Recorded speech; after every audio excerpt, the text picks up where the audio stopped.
En fait, je voulais dire que c'est triste pour les Congolais. Ok, dans le village natal, il n'y a même pas président de la République, mais il y a Bakoko, il y a président de la République. On peut dire papa, qui c'est qui dit, à moi en 1932, si je ne me trompe pas, 1932 jusqu'à aujourd'hui, ça va faire 92 ans ou 91 ans comme ça. Donc au jour d'aujourd'hui, ça fait 91 ans. Peut-être qu'on est tombé, même surtout, il y a Kouta, il y a Bakoko, il y a campagne, il y a président de la République, mais non. Et là, notre président de la République, Félix Tshisekedi, abotama na Kinshasa. Donc, il faut bien place abotama na limité. Azamwa na Kinshasa, amwa na village te. Soit bani na village, voilà ce qu'il faut savoir, bah village nyonso. Bino moko bo loba kaka trop. Et le bon nombre à la côte Mika président, ça fait parce que comme président en 2019, on est en 2021, ça va faire 2 ans, 3 ans. Et le Wanini. Genre, à Komika, président là, à Bonisi village natal, mais nous avons Moussa les belé dans la capitale, la République Mobimba, après le traité de Tsunami, Bota Moulouba Oyo, tribaliste. Ça vient avec le temps. Bolingini. Donc, à sauter Kinshasa, qui est maman dans le village natal peut pas naïe, pas Bakon qu'on aille, pas ma papa naïe, ma grand-arrière-grand-père naïe. Je veux dire, Mamusu ya kotia ya kokipe ezali loka ba multinationaliste bazoya ba diamant or cuivre bolo belangote elo bolo bela elo moko banal vraiment base classe ya même pas muto bato bakolo belango ndako na bino bolakisi bobite que c'est patrimoine un patrimoine babongisa yango batika yango bongo so babongisi village wana c'est la bande de babongisi ba village nyonso so babongisi village wana ba kongo babongisi ba village nyonso na village nanga kuna na lilangi babongisi yango na village kuna na Équateur babongisi yango Congo mobile mais non mutala c'est bino kaza tribalité mais beaucoup monsieur moko un tribaliste veut dire bino nde ba complexé ba multinationaliste bazwa koyiba ko piller ko bebisa ko boma na Congo boloba yango te botala yango te bit sujet na bango na mesa na bango zanini Congo ba kabolango Congo so bakabola yango totika la merde parce que bango quand même ba tia biso songi ba tia songi genre nini botala bata est bana boye bino bozala yango te bosala guerre parce que bango ils profitent. États-Unis kabwana je crois en 1961 1861 si je me trompe pas en 1961 États-Unis kabwana babunda guerre de sécession à l'époque Abraham Lincoln aboyikotaka esclavagisme babunda guerre de sécession. Pas les États-Unis sont mobimba parce que la force est à pays. La force est à ébélé, les forces sont à mboka mobimba. Moi bazo kabola mboka la biso tozo rêvé de multinationalistes. Bo besa biso di kamo bo ezanga tina, bo tala o, bo bakabola Japon kuna non pas Japon. En 1945 si je me trompe pas, 1945 tant que Japon ezaka na Corée Corée tout coup.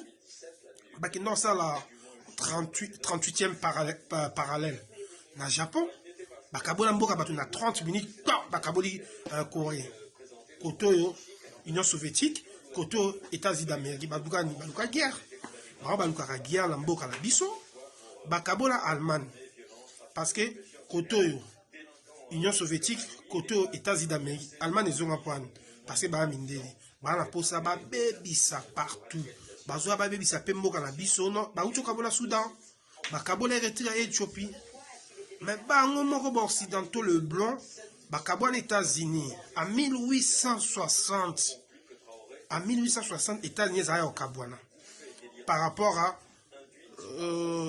sud des États-Unis et plus des Yankees du nord des États-Unis industriellement bango bazali industriel point là Abraham Lincoln a boycottaki et esclavagisme.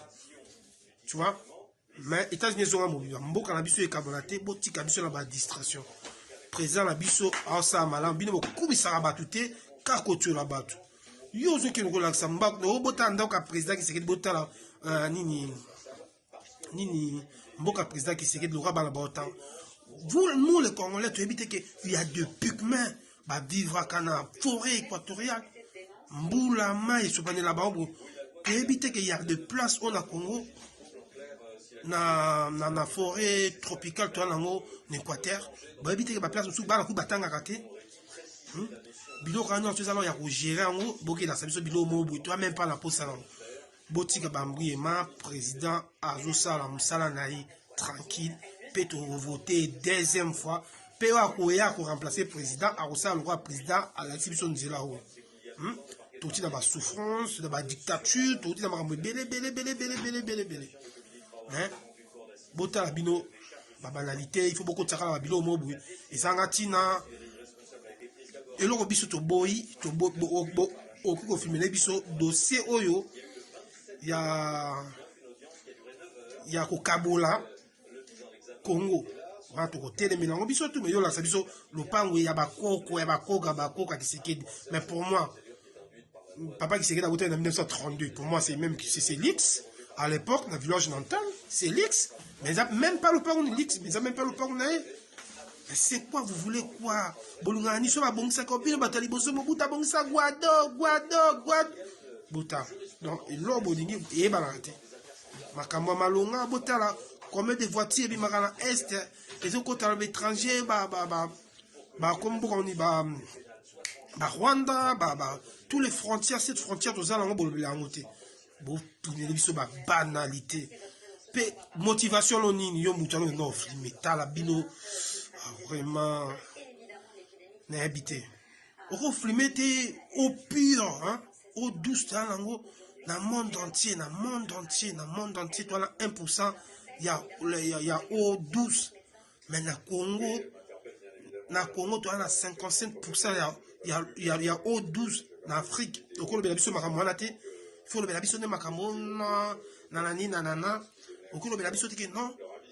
parmi les lignes équatoriales et catalan à tous les 18 pays ou non 13 pays il y a ligne imaginaire équateur mboka na biso tous appartient bien ligne équatoriale équateur et les quatre toi deuxième fleuve tropical na mokili il faut profiter deuxième forêt tropicale na mokili il faut profiter na forêt na biso on éduquer master il faut finir masse c'est n'importe quoi boutique la biso ba banalité na Congo toi na posta maramonati moi quand je parle les gens beaucoup de gens me pourquoi tu parles c'est moi je parle parce que je suis un leader d'opinion rabatu ba monangai 10 à 100 1000 personnes 1000 2000 personnes ba bete na maboko na mutu na ebani yango na lobela likamo na sepeni na mote yo so c'est la vidéo no palo eba na vuna vidéo no obimi vrai con un vrai con.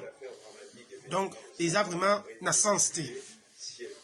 Pas Jean d'Arc Orléans, un grand combattant de France. Batika Misé, Cheye, Batongati. Et en plus, le monde aurait bisayo. Yo. Moutou non mouké. Tout refait des tournements la jour moroté. Ça prend du temps. Mboka la biso. Et c'est un grand travaux. Il y a des travaux, qui se thème aussi, président Félix a si sango le nom. Président Félix a yé, Mboka la Rai, deuxième mandat na yé. Mboka ezo kende, pour remplacer, et à Bandamoussala. Mboka, tout ça se passe bien par rapport à Nzalate, mais par rapport au roi Touzalaki. Il y a la biso qui toi la posa, un PDG, il y a Snell, la régie des eaux, c'est. Oui, c'est un boulot colossal. Il y a courant, quand on a des barrières, mais les barrières, il y a déjà zali. Il y a des courant. Tout, le PDG, à l'ancien États-Unis, moi je sais bien, si je suis un peu passionné dans l'histoire, les États-Unis, les candidats à président, Azo qui est bien à l'époque, je crois 1800 et quelques là. Alors qui est bien. Tant Abraham Lincoln a fait en 1965, non, 1865. Après, alors qu'il est bien, moi c'est Nabi, comme après les États-Unis, parce que yo soutenu ba noir, ba oboma. Donc à bazo banga. Comme président des États-Unis, il faut pas banga comme un chef dans le Congo bongo. Donc so comme il m'a bé président qui serait vraiment félicitations. Au sein il m'a bé ba kangio. PDG Snell. Et là on y zanga yo au Kende. État qui est PDG, on va associer dans le Japon, en Europe, en Amérique, en Chine, qu'on va marcher pour tonga barrage na biso. C'est colossal. Oui, j'avoue, c'est pas Moussala Moto Beta, on voit non. Mais boulot n'est pas nos panneaux soleil, mais et pas tout sous délestage H24. Bah poste là il faut qu'on banga. Les États-Unis banga, États-Unis on fait là 4 présidents, bah boma 4 présidents. Na Congo ce que tu boma, pas ba président mais tu boma. Bah chef faut diriger ma bé, diriger ka ma bé boyo, gouverneur molé bon à l'état ba kanyo ba bomio. Wane ko ma respect. Au ministre mo bo détourner bon à l'état to kanyo bo bomio. Parce que bah boma Abraham Likon ba boma sans cause.